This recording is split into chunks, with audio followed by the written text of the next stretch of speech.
Contrast ইফেক্টকে কাজে লাগিয়ে বড়, বড় ব্যবসা প্রতিষ্ঠান কিভাবে আমাদের পকেট ফাঁকা করে জানেন?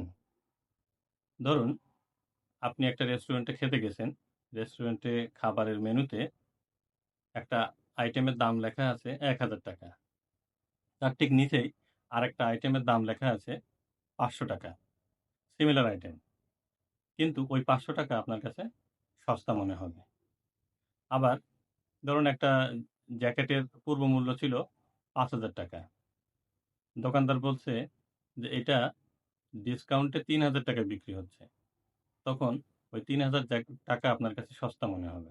যদিও ওই জ্যাকেটটি অন্য কোনো দোকানে আপনি ৳১,৫০০ পাবেন।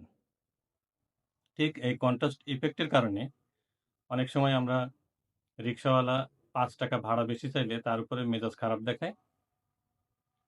ঠিক ওই আমরাই দামি রেস্টুরেন্টে ৳৫০০ র খাবার ৳১,২০০ দিয়ে খেয়ে আসি। কোনো সমস্যা হয় না।